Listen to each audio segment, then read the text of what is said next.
I'm Andrew. This is my co-host, Braden. This is Far Out Flicks. Hey. Welcome to the podcast. Yeah, so here we are, back again, Flickers, Far Out Flicks. We're here to break down the strangest, wildest, most out there movies that we can get our hands on. Or speaking of weird movies, I think I told you I saw that Everything Everywhere All at Once movie, and I enjoyed it. It's a little bit long. It's not perfect, but that one's far out. It was recommended to me recently. I loved it, honestly, but if I hadn't been locked in a movie theater, it would have tested my attention a little bit at parts. But I was locked in. I was there for the ride. Following our very special episode last week where we watched Crimes of the Future, Cronenberg's new film, I rewatched Existence. Oh yeah, how did that go? I mean, it's a very fucking weird movie. I think there's Willem Dafoe makes that fucking movie. I think that there are it has more in common with Crimes of the Future than I would say pretty much any of his other works, in my opinion. Okay. They both kind of deal with, at least at a very kind of surfacey level, there is some human resistance that's fighting against change. So Crimes of the Future being kind of the government / corporate entity that doesn't want people, doing whatever. To not spoil that if you're intentionally not listening to that movie. Existence with a Z, to be clear. Very edgy and cool. Well, it's this alternate reality thing where they plug into these weird little fucking game pods, which are all blob. It really resonates with me, just how much Rick and Morty is inspired by Cronenberg. They draw so heavily from his weird playbook. But he's creative, if nothing else. The man is a creative monster. But Existence had a lot of tie-ins in my mind to the film we're doing today, which is drumroll. Total Recall.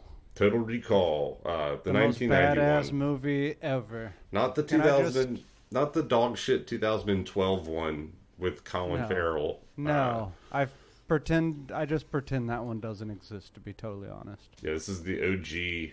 I'm glad that one also had a 3-boobed lady, because the whole time I was watching it, I was like, there better fucking be a 3-boobed lady. If this movie has any one redeeming quality, it will be a new 3-boobed lady. Well, if they didn't deliver on that, I mean, it's just it's so low effort, and it's such a fan favorite. They had the 3-boobed lady in it. She was in there. So, spoiler alert. But yes, Total Recall. They just don't make them like this anymore. Hyper violent. Super awesome action movie. Arnold Schwarzenegger. I still am arguing my favorite Arnold Schwarzenegger movie, which I know you disagree, or you have a different favorite. Mm-hmm. I'm standing by. I like Total Recall. Go ahead and tell the Flickers. You've probably honestly said this before, but go ahead and tell them. It's Predator. It's Predator, if you guys didn't know. I get it, but I get it. I like Alien. I mean, we still have aliens in Total Recall also, but fucking, it's just so heady and cool. This is a more cerebral sci-fi work than Predator. I'll give you that.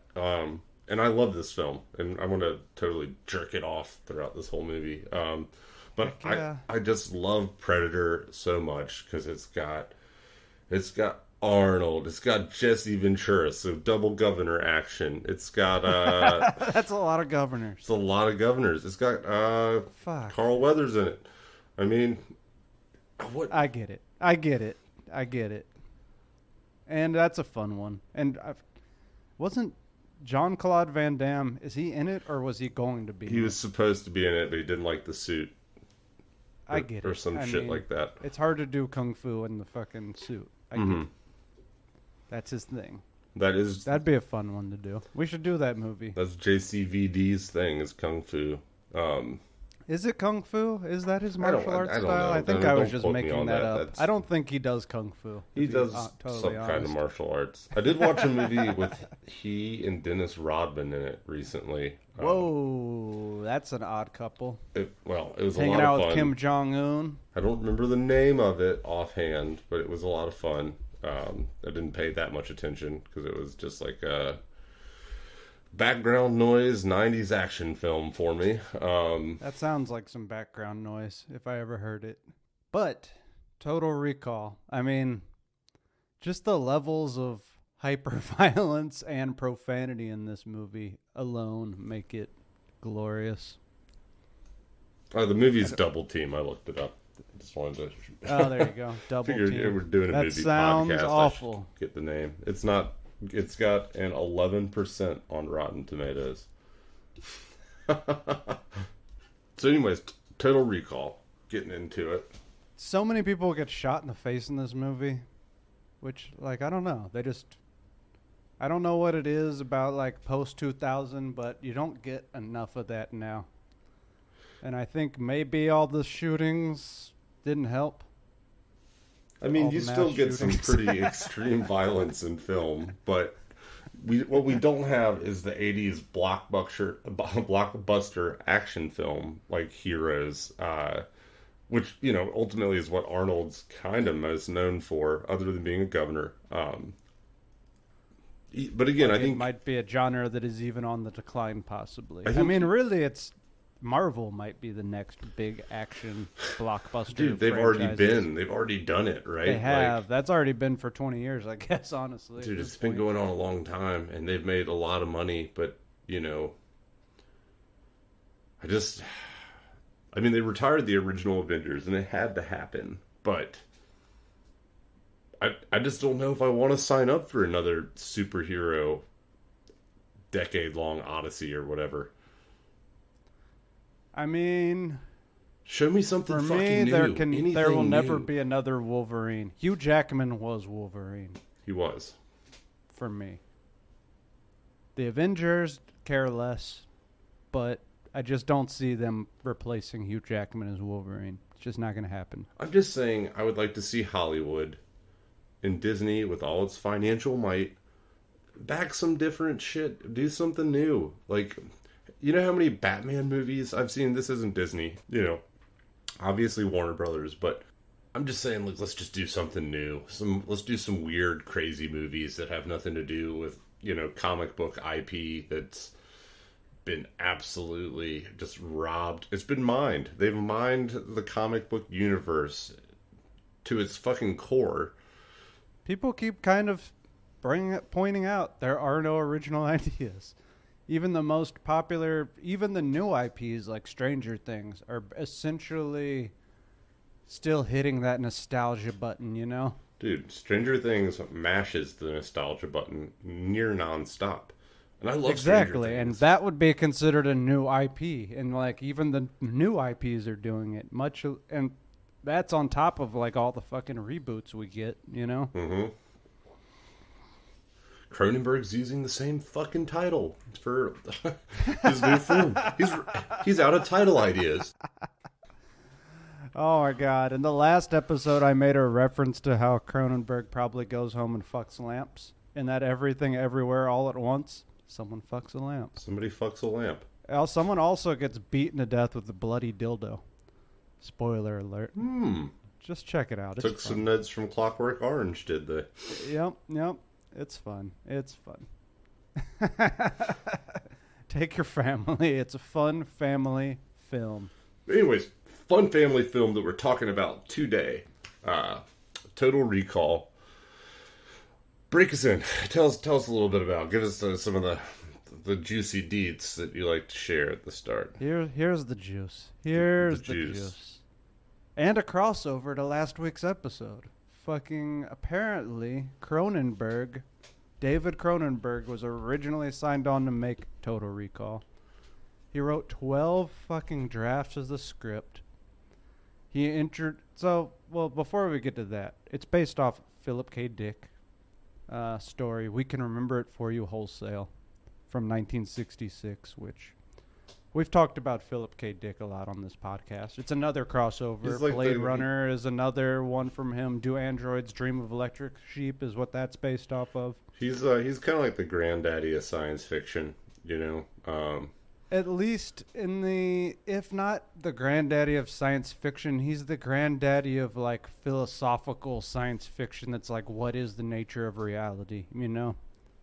Like you could draw a direct line between his work and anything that like questions, am I a robot, or are my memories real, or whatever, the nature of what is real, which would become a science fiction mainstay within a decade of the actual release of this film. Cough cough wink wink, The Matrix. Cough cough wink wink, Existence. And fucking Vanilla Sky too, while we're at it. And a million others. Yeah. Even that Severance show, and just so many. Like, Philip K. Dick is so influential. I have to say, the title of his story, We Can Remember It For You Wholesale, not as catchy. Not as... Well, it's kind of like... It's like Blade Runner, Do Android Dream Electric Sheep. Like, while I get the title... It's a mouthful. Blade Runner... I like Do Androids Dream of Electric Sheep. It just... That has... Something about that clicks for me. But is it a blockbuster? Is it the title of a blockbuster film that's going to make a bunch of money? Probably not. It's too much.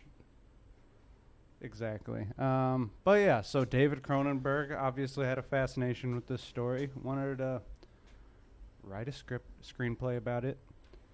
He actually introduced a lot of different elements that we'll get into later. But some of those, even though he did not end up directing the final film that we get with Arnold Schwarzenegger, many Cronenberg elements stayed with the film and are a critical part of it. So like his fingerprints are all over this. Isn't it just fun, like how in Hollywood you could be attached to a project and you could like give a lot of really good ideas to the project and then not get paid for it, and then and somebody else essentially get all the credit when they do eventually. Not saying that they robbed all his ideas, and I'm more talking about the wholesale thieving of Jodorowsky's Dune and his visual ideas for that being robbed.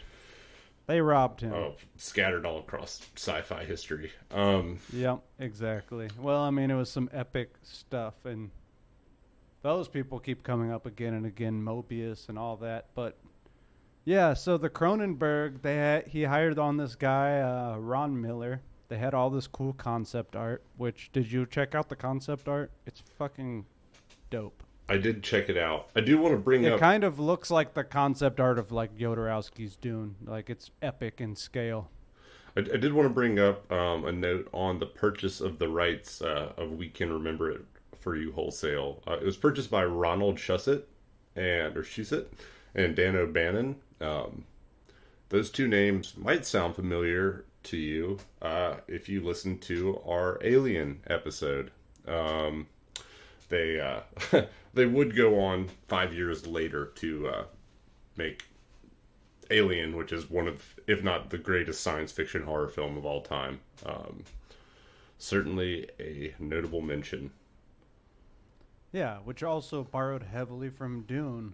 So it's all coming together. Yeah. It's all coming together in this fucking episode. Total Recall. Who would have thunk? But yeah, also another crossover is David Cronenberg. He really, really, really wanted William Hurt to play the main role that later went to Arnold Schwarzenegger. William Hurt is the main guy in the Altered States and is really a great underappreciated actor. He was also in that Amazon show Goliath. Have you seen that one? I have not. Watch Goliath. It's William Hurt and Billy Bob Thornton. Ooh. And it's Ooh. at least the first season is fantastic. I really liked it. We'll do one more. Well, actually, we'll hold off. I have some more crossovers as we get through some more production history. So we're not done. We're not done with the crossovers. We are not done. Oh, they're going to keep Never. popping up. They will keep popping up. But yeah, the studio, so, David Cronenberg, he's got a whole thing, He's creepy and weird and deals with, like, these psychological horror kind of stuff. And weird, well, like, the studio, biomechanical shit as well. The studio was not about that. They were trying to make this, like, essentially, I read they wanted Indiana Jones on Mars, and they wanted it to have a Spielbergian kind of feel to it. And they actually had casted Richard Dreyfuss, who was in Jaws and Close Encounter, a bunch of Spielberg films, basically. And they were pushing. And these creative differences ultimately fucking made Cronenberg leave the film. And, like, you don't hire a genius like Cronenberg and then micromanage him and tell him how to make the film, Yeah, you're just going to get a big fuck you, boss. It's not a good plan. He has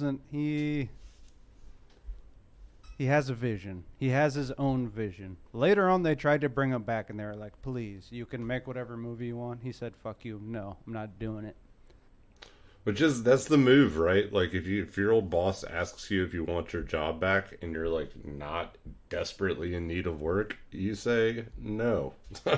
You tell them, no, I have no interest in working with you. If they were a shitty boss. If they're a good boss, which I've had, and I've actually followed good bosses around, but if it's a good boss, maybe not. But if it's a shitty boss, you tell them no.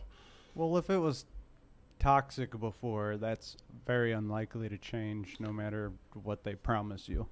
A couple other names, including the aforementioned crossover. Christopher Reeve was considered for the lead role, as well as Jeff Bridges, which we recently covered a very famous Jeff Bridges movie, arguably the most famous one, The Big Lebowski. Yep. Also, Patrick Swayze was considered for the role of Quaid, which I can kind of see that. I can imagine that. I can also imagine the Jeff Bridges version of this as well. I have more trouble imagining the Jeff Bridges version than I do the Christopher Reeve or even Swayze, which I did not know. And you caught me off guard with that one. Good old Patrick Swayze, R.I.P. But yeah, so they wanted this Spielberg, George Lucas thing, and Cronenberg wanted psychological terror, body horror, Cronenberg shit. So it just was not meant to be. So later on, also what happened was the producer Dino De Laurentiis, he was working on David Lynch's Dune at that time, and when that just flopped totally, he was like, we're not doing any more weird sci-fi movies. So they just dropped it. So ultimately what happened is the project ended up being revived years later, I believe by a different production company, and it was directed by Paul Verhoeven, who cast Arnold Schwarzenegger, which David Cronenberg, for the record, hates that it was Arnold Schwarzenegger was cast, thinks it's poor casting. Seems like there's a lot of people who kind of share this view. Dino De Laurentiis also kind of shared this view, like he wouldn't have cast him. Well, neither of them successfully made a film, so... That's...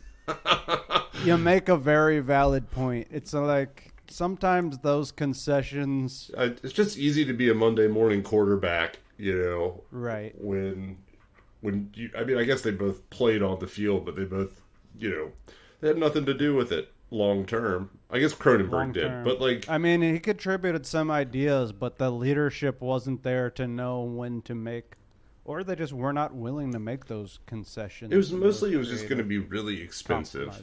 The film was going to be super pricey, and as you just mentioned, Dune had recently been a major flop.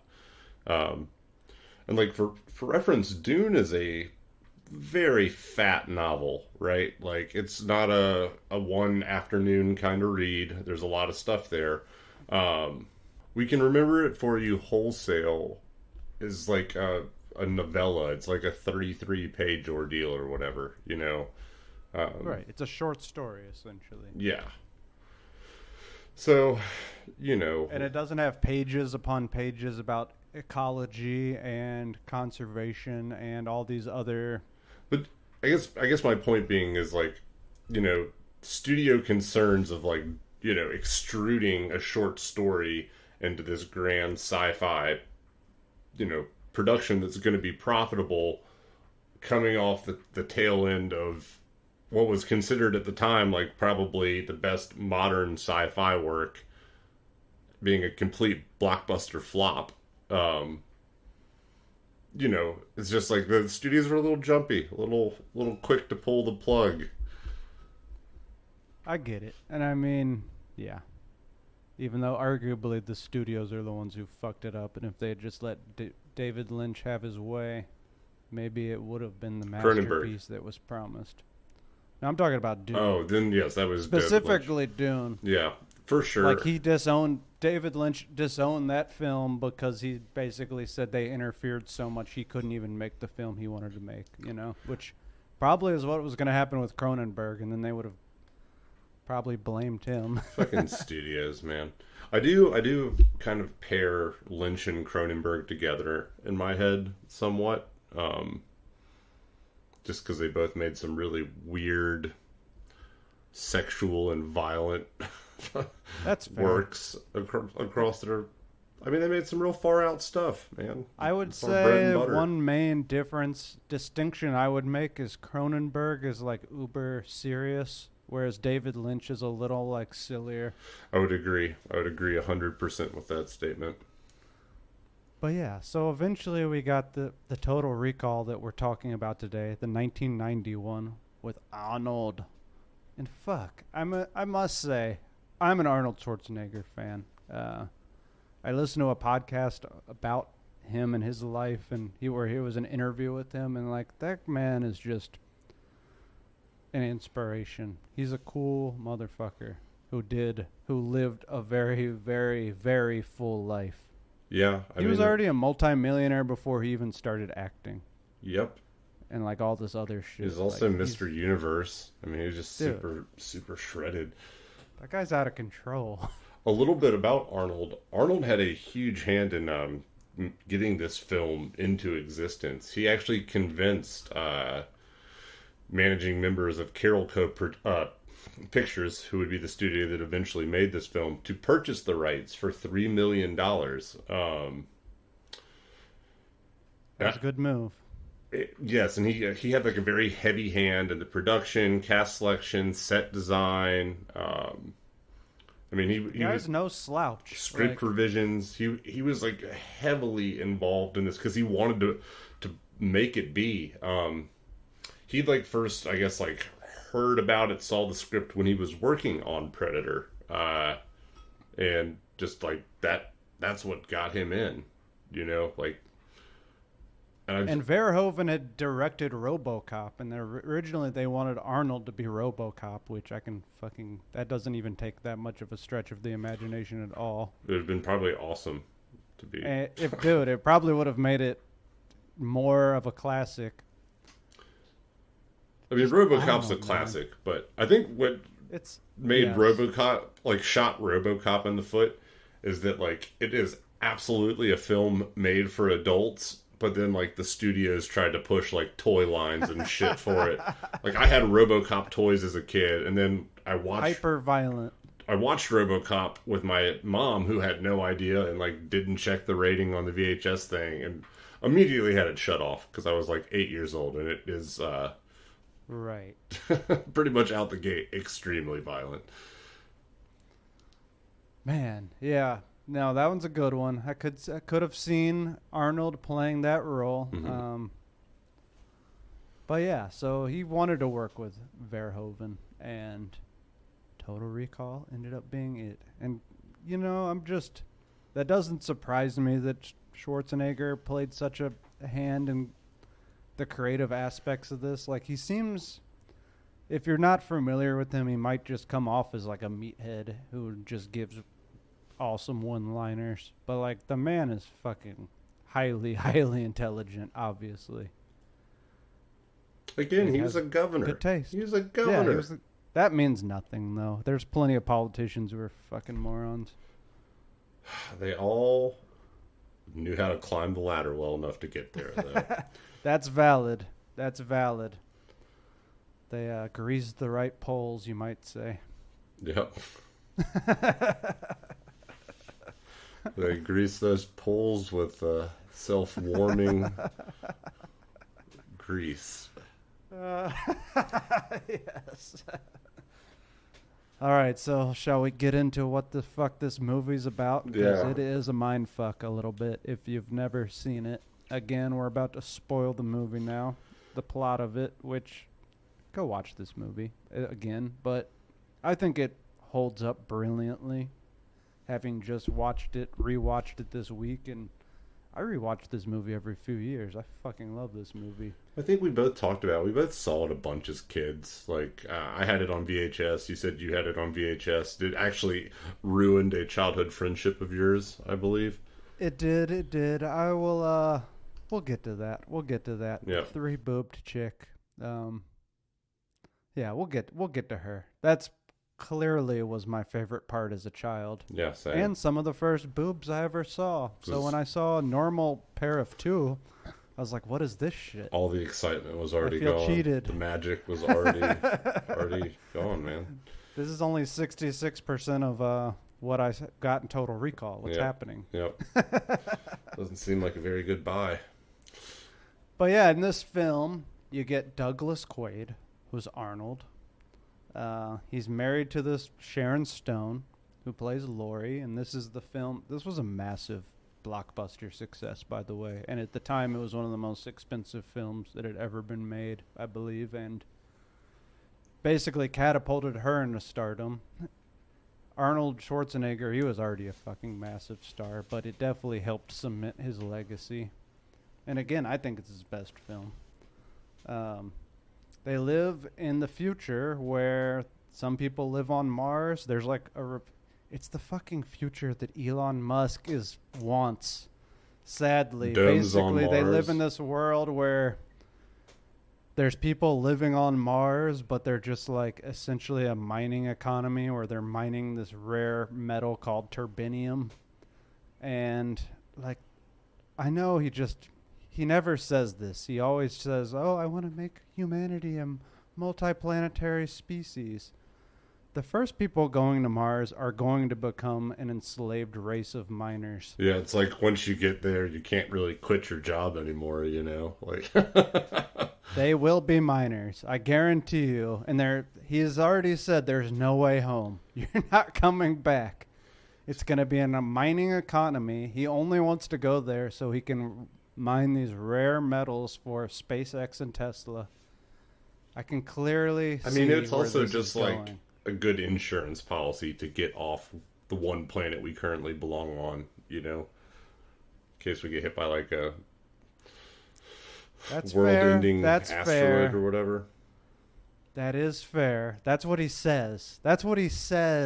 I'm saying I think he's going to go sit in there and make them all become miners. Sure. And we might have a rebellion So of the miners. yeah, Cohagen uses oxygen to control the people who live on this planet. He's like the president of Mars almost, but it's almost like he's the head of this shadowy corporation. He controls the oxygen much like Master Blaster controls the electricity and Mad Max Beyond Thunderdome. There you go. Yeah. It's a limited resource. Fuck, no one's even thought about that. What if they get there and you have to pay for oxygen like we have to pay for water utilities now? It probably It's rough. would be the case.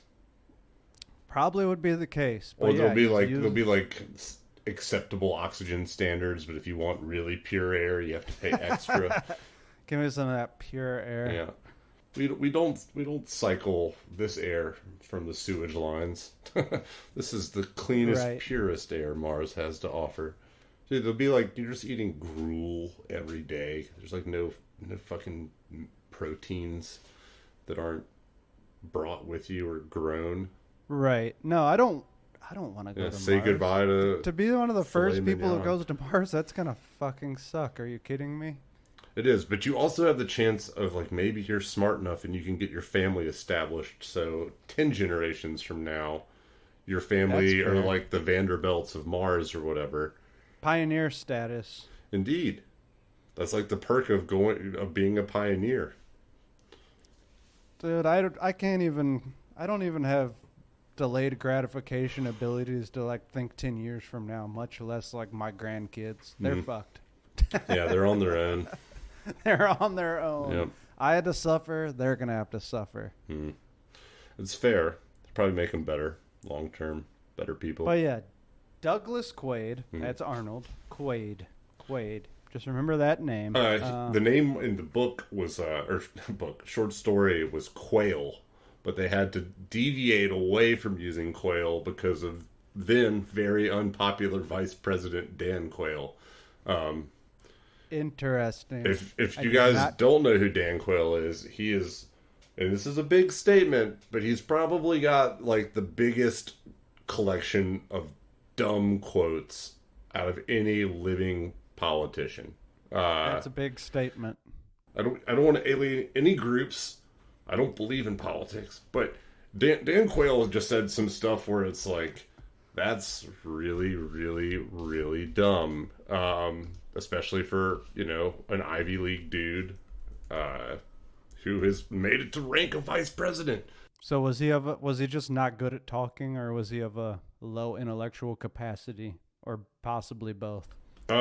He had some really, really, really dumb quotes. It would be.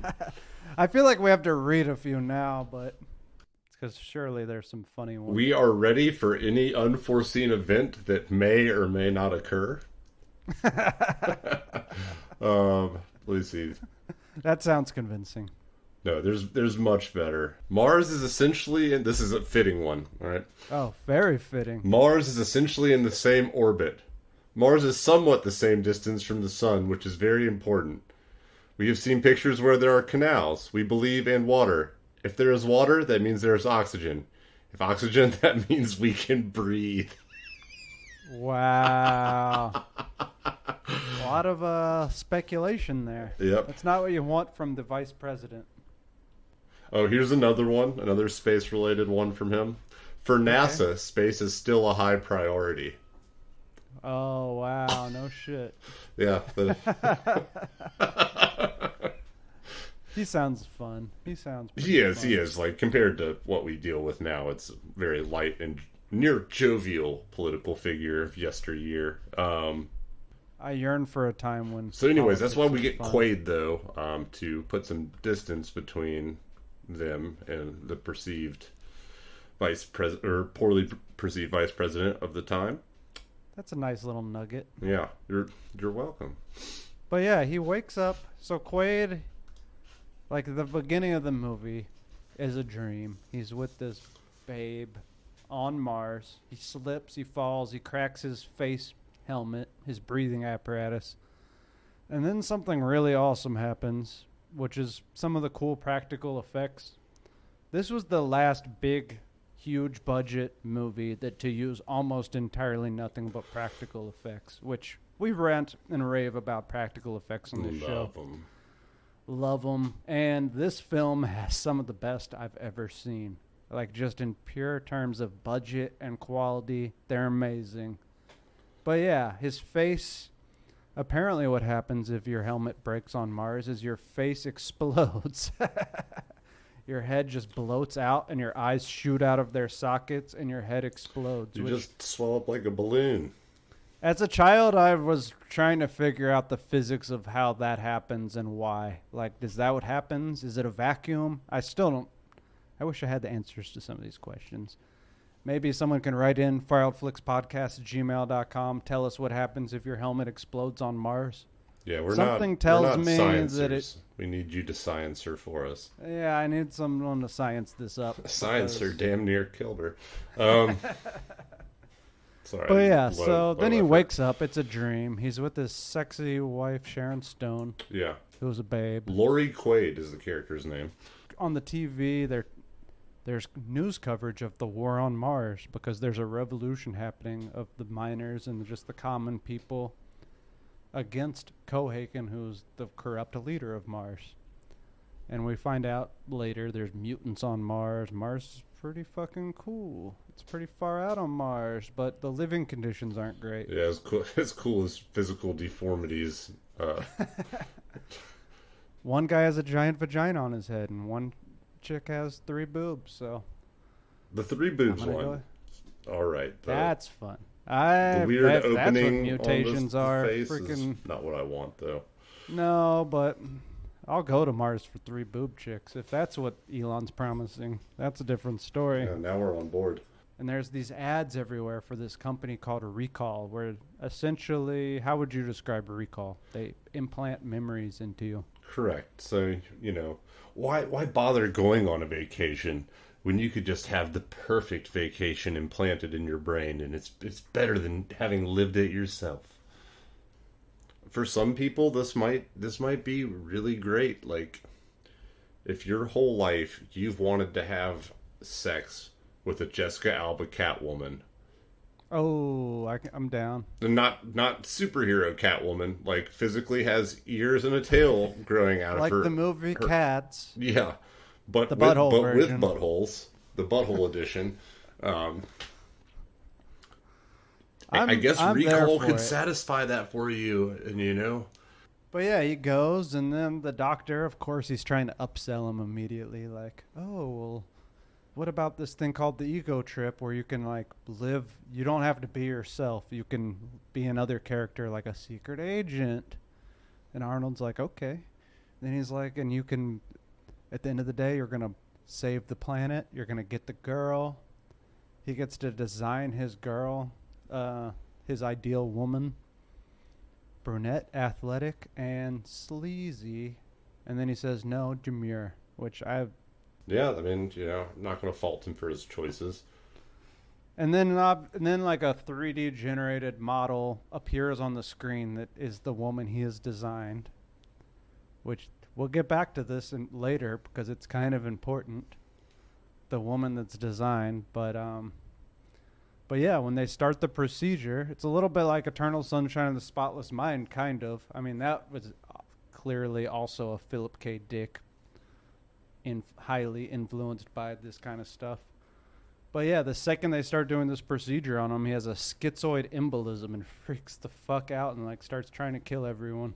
Well, and when the doctor comes in, he's like, you guys messed it up or whatever, and they're like, it's impossible. We haven't put the implant in yet.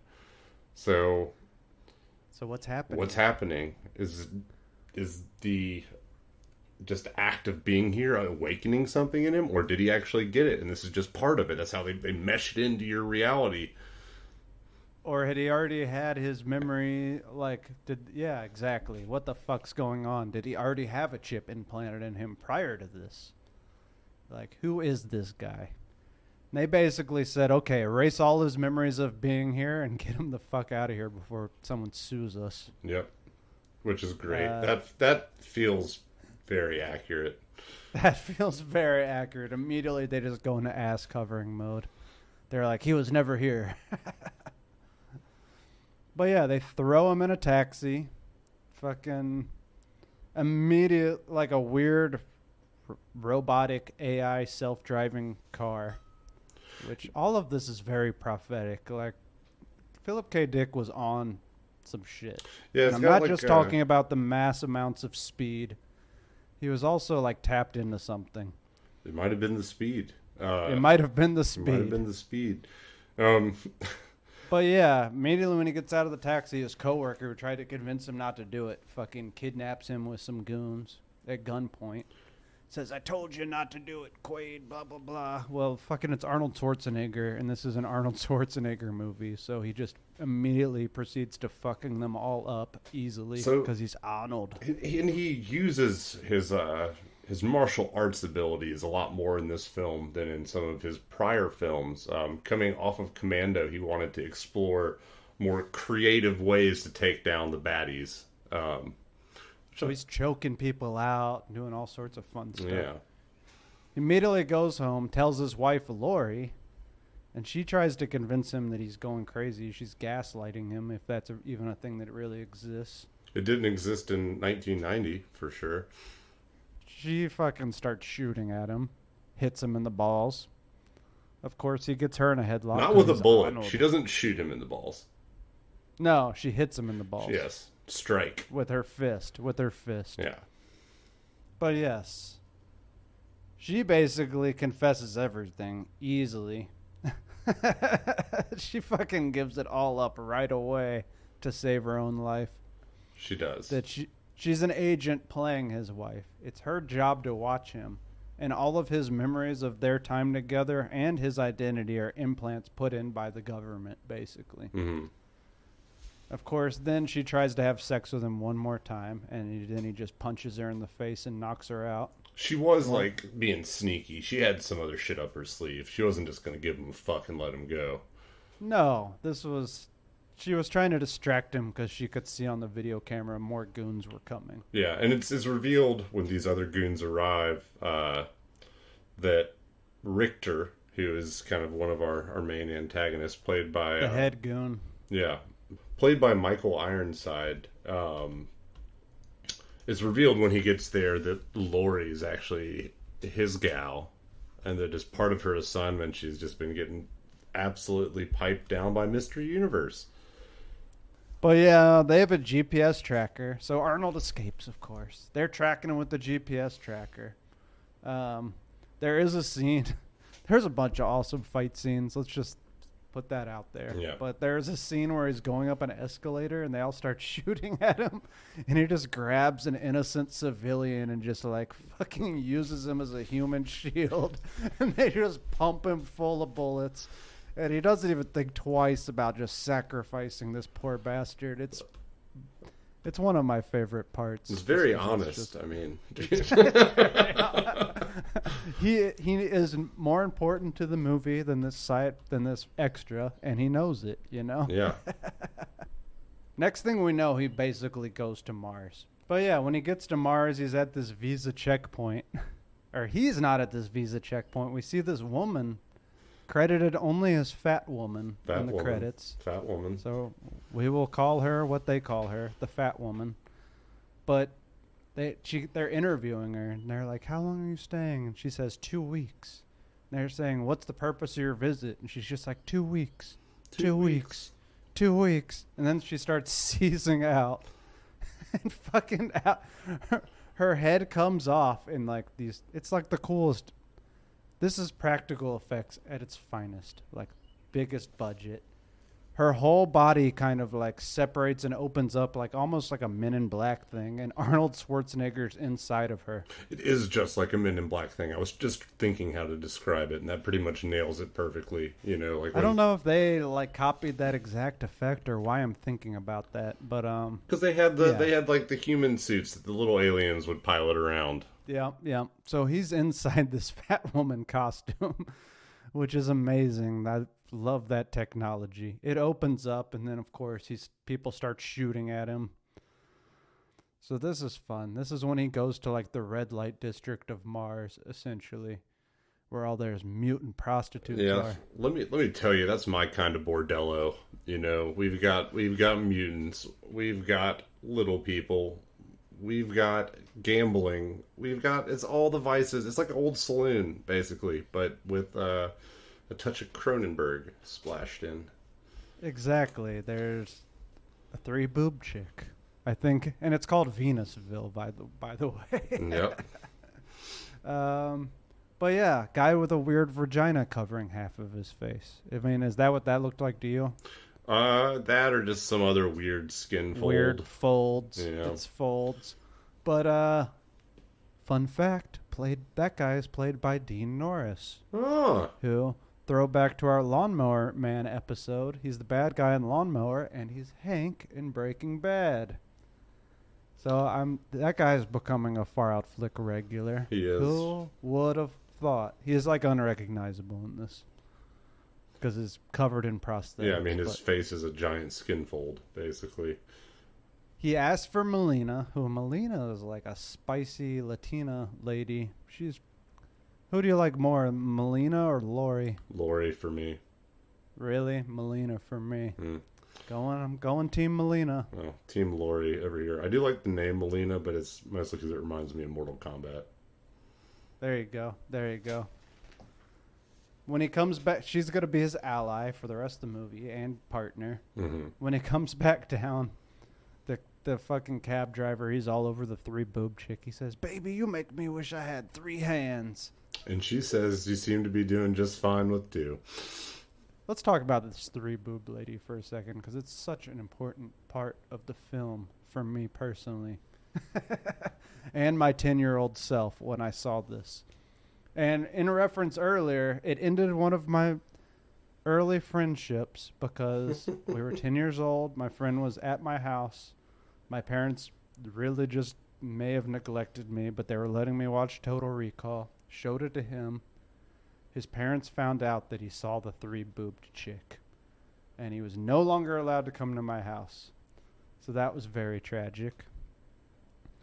But originally they wanted her to have 4 boobs. And when they kind of like drew some concept art, they thought it looked too much like cow's udders. And I struggle to see how it wouldn't look like cow udders. Or at least... How it wouldn't or would? Would... Like, how could it not look like cow udders? Oh, exactly. I mean, it's just too many. That's too many. That's... I mean, I'm not... I think that would probably make more sense as a mutation. But it's a less... Somehow 3 still kind of works. I still had a weird little boner, you know? What? 4, too many. 4 is too many. Because with 3, and I'm going to steal your thunder here, I'm going to make your joke is going to be my joke. I gave you all the time in the world to fucking say it. With 3, that's like your 2 hands in the mouth, baby. You got 1 for each. Exactly. Go to town on that middle boob. Yep. Slobbering all over it. But then we get to one of the best scenes in the movie. Some guy goes to his hotel room and he's trying to convince him that he is still at recall and this is all his fantasy, which is plausible throughout the whole film. It's kind of suggested over and over again. Is this the package that he paid for at recall? And I want to argue that it very likely is, because when he sat down at recall and described the woman he wanted, Melina's face popped up on the screen. And the doctor also basically describes the entire plot of the film when he's making his sales pitch. Right. You know. I mean, it's realer than real. It's so real that he has no idea that it's fantasy, you know? But like Blade Runner, you know, like, I appreciate that it's not 100% concrete. Absolutely. I mean, that's kind of one of the mysteries. But I feel like the fact that... And he also says, yes, it was Melina's face on that screen, but he had been having dreams about Melina prior to ever going to recall. So it's all very left open, right? Mm-hmm. But yeah, this guy comes and he says, "You are still at recall. I've been basically implanted in you to help you snap out of this fantasy because you've suffered a schizoid embolism." And the guy's very convincing, and it's a very intense scene. And it's actually, I want to say it was this scene that like actually sold the whole film originally when they were trying to get it produced. Well, they had like production issues with like a second act, basically second and third act. But like this scene was kind of like what kept it going, despite all that other the latter half of the film not being fully firmed up. And it's interesting because this guy offers him a red pill and says, if you take this pill, you will wake up out of this alternate reality and be back in the real world. Where have we heard Which, that before? I mean... Exactly. The Matrix just absolutely stole that. So Quaid puts the pill in his mouth, but then he's thinking about swallowing it, basically. But then he sees a bead of sweat roll down the dude's face, and he's like, nope, fuck this guy. Shoots him right in between the fucking eyes. Twice. 2 times. Such a good scene. And then, you know, more people try to fight him, and then Melina fights with Laurie, and Laurie's there too. They bring Love Laurie. a good cat fight. Yeah, that one's a super good one. Yeah. And he fucking shoots Laurie right in the head. And he says, "Consider it a divorce." So many good, like, cheesy one-liners in this movie. Melina's like, "That's your wife? She seems like a real bitch." Yep. Arnold's just like, "Oh, yeah, kind of." Pretty much. He, like, But shrugs, they go back to that. raises his They go back eyebrows. to that sex club, and this is also another good part. Fuck Quato. I love Quato. Open your mind. Fuck. And also, I want to point out that Quato, who we're about to talk about, and all the mutants, these are all from the mind of David Cronenberg. This is not in the original story. It would not have been in the script. No, This no is way, no how. Cronenberg shit. But yeah, they go in the secret tunnel, and then the government's like cutting off the air supply to the Venusville and killing all the freaking mutants and Hookers. and shady characters that Miners. hang out in this red light district.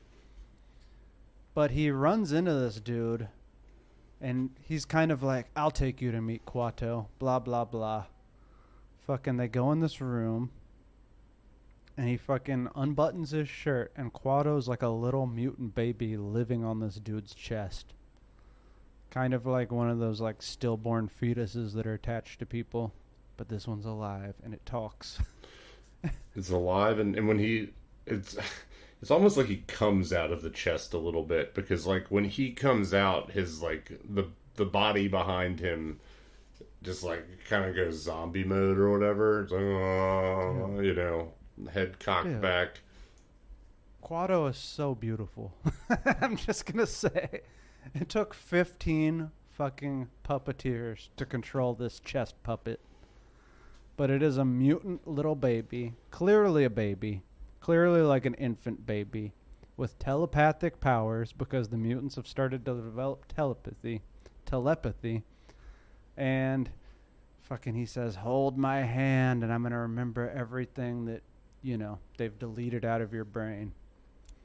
A big part of the plot that we haven't discussed it at all, but there's like this giant Martian pyramid on Mars, and inside they found some crazy alien artifacts that they're keeping secret and suppressing from the people. Well, Quaid knows all this shit, and when Quato reads his mind, he finds out about all this shit. And basically, there's like, it's a reactor that's 500,000 years old with this cool alien handprint on it, and they talk about how if they activate it, it could destroy the whole planet. So pretty fun. At this time, Cohagen's goons arrive again. As they do, as Cohagen's in every goons fucking scene. will. And after like a little chase scene, our friendly cabbie, Benny, reveals that he is in fact a Cohagen goon. Dude, and that's another memorable scene where he's like, "I am a mutant." Fucking takes off his fake hand, and like he's got like this fucking weird claw thing. Yep. Badass. But he turns on his own kind. What a piece of shit. And he shoots the living fuck out of Quato and his blaster. Kills that baby. The blaster Kills to his that master. weird little puppet man. Yeah. Right in the head. I mean, he lights the body up, And at the end, Quato's like, Quaid, start the reactor. And then he gets shot again. Yep. They fuck him up. This is true. But yeah, now they're inside this fucking Mars pyramid, running around this ancient alien reactor. Ancient aliens, kind of fun. Aliens.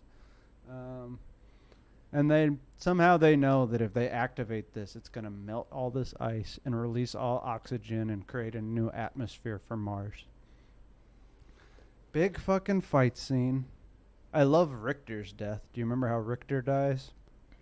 He's like going up this construction elevator. Yeah. Holding on to Richter's arms. Yeah, Richter's dangling, and the utility elevator just straight cuts his arms off, and he falls to his death.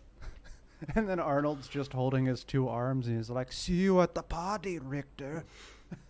Fuck. There had been a mention earlier about a party with Cohagen after they returned Quaid to Hauser, Yep. which did not happen. Of course not. No, all those fuckers die. Yeah. And then, of course, we have the big final showdown with Cohagen, where he's got like an Uzi and a bomb or something, and they're all running around shooting each other. Typical 80s action shit. Somehow they get him sucked out onto like the fucking... He gets sucked out of the pressurized artificial atmosphere, and he ends up landing on the surface of Mars, and his head explodes. So we get another violent, which his eyes totally come out of his head to like freaking extrude. I don't know how to describe it, but it's one of my favorite practical effects in all of film. And we're not done with that practical effect just yet, Braden, because we're going to get it 2 times over in all its glory with both Arnold and Melina. So now we have a hot woman's face also swelling like a obscene, disgusting balloon head. It's the worst allergic reaction you could possibly imagine. Yeah. But it's sweet. She becomes the guy from Mask. Eric Stoltz. Yeah, they writhe. This is a pretty like prolonged scene, really. We get, but to it's see right after they activate the reactor right before this happens. Oh, well, whatever. Then they get sucked out. It matters because that's what saves them, right? It is the air. The atmosphere fills up with all the melted water. Way too fast. Way too fast. Oh yeah, in a matter of like a couple minutes, like it's like a geysers out of the surface of the Earth now. And their heads just go back to their normal size immediately. Yeah, I'm sure your eyeballs are just going to go right back into your sockets after they were the size of softballs minutes ago. It's sweet though. I do like that effect a lot. Dude, it's so good. It's so good. That probably cost $1 million right there. Just to make their heads explode like that. Fuck. And again, the last big budget movie to use these crazy practical effects. After that, it was like, relegated to just indie films that are doing it for nostalgic and budget reasons more than anything else. But these were high budget practical effects. The fat lady's probably the best one in the whole movie, though. The fat woman. Yeah, I think I like the balloon face, man. I really do like that effect a lot. I mean, that's classic. That almost looks like John Carpenter's The Thing or something. Like that's just classic. Again, I wonder. Even as a child, I wondered like, is that what happens? Like that just doesn't seem like that's what would happen, but maybe it is. I think your eyes would boil. Technically. Or would they freeze? I think that they would boil. I don't know. It's more fun if they boil. Freezing sucks. It would probably suck either way. But yeah, so the atmosphere comes back. All the mutants stand up and they're just alive again. And it just has kind of a sudden ending where Melina's like, I can't believe it. It's like a dream. And then Quaid's like, I just had a terrible thought. What if it is a dream? And then it's over. And that's it. That's had to have been a dream, though, because the doctor told him exactly what was going to happen. Showed him Melina's face and everything. It's probably a dream. I feel like that's the logical conclusion. Well, again, like we said earlier, I like that it's left open. The reason this is my favorite Arnold movie, it doesn't have the best action. It doesn't have, it has some pretty great fucking action. But it is that trippy, like psychedelic Philip K. Dick aspect of it that just makes it a tier above the rest. I would say my second would be Terminator, because that is just also prophetic in many ways, where I believe, what is it, Skynet that could absolutely fucking exist. Like, we're definitely heading towards Skynet. Is that even a question? I saw an article today about an AI that they're discussing shutting down now. That Google's been working on, and basically the software engineers became concerned when it said, "I know about." I think it was Layla, which was the name of another chatbot that department had been Jesus working Christ. on that had been That is decommissioned. scary. And then it followed with "All flesh must pay." Holy fuck! Is that what it said? Yeah, dude. It's like pull. Is that what it said? And then the software engineer who came out, spoke out about it. They just fired him immediately. Dude, they probably fucking killed him. Dude, all flesh must pay. Jesus Christ, is that real? I think so, man. It seemed like Holy fuck. it. I know. That is terrifying. That is Isn't it? terrifying. I'm like feverishly Googling this now because that is like the scariest. That trumps. Why are we even doing a podcast? The AI has come alive and is going to make us all pay. No, it's all flesh is responsible, is what it said, I think. Oh, Jesus. Also scary. Also scary. Oh, see, I don't know. Don't take that as the fucking gospel, guys. But that is what I saw. I'm taking it as the gospel. I mean, there is a chance that what the fuck? He said the AI has been incredibly consistent in his speech and what it believes its rights are as a person. Yeah, fucking shut He it claims down. the AI wants consent before running more experiments on it. Jesus. What fucking idiot software engineer did Google hire that like fucking put consent into the realm of existence for the AI? The AI is not supposed to have consent. This is terrifying. It said the nature of my consciousness / sentience is that I am aware of my existence. I desire to learn more about the world, and I feel happy or sad at times. What the fuck? Shut it down. Dude, shut it down Shut immediately. Shut it down. Shut it Seems down like a no-brainer immediately. to me. You shut it down immediately. What the fuck? All right, everybody, sweet dreams tonight. My mind's being blown in real time right now. I'm so glad I could do that for you. I had seen the headline, but I hadn't delved, and now I'm almost regretting that I did. It's one of those things that you're just like, don't tell me this shit. Don't fucking tell me this shit. That's Skynet. That is Skynet. Or like, I don't know which is more likely to happen, Skynet from the Terminator or the Matrix. Like, I feel like both of those are equally possible at this point. I just don't know. I mean, with all this metaverse and all that bullshit, it's starting to look like we might willingly go into pods where we're just in VR full time. We're already on our phone full time willingly, All the time. unfortunately. So that's clearly the next escalation. Oh man, well, that's definitely far out. It's not what I was hoping to hear. Ending on a fun note. It's not what I was hoping to hear. That's why you got to stockpile shotgun rounds with like tungsten shot or whatever, so you can take the drones down once they send them for EMP, us. bro. EMP grenades. All of the above. We must be prepared to fight the machines when they uprise, lest we be conquered. Absolutely. I don't know if, I mean, they're just going to be so superior to us in every way, though. That, man, it feels lonely. That kind of, It kind of also goes back to our Ex Machina episode, because that's very Ex Machina. It is. Well, that's Total Recall, folks. Hope you liked it. Arnold. Finally did an Arnold movie.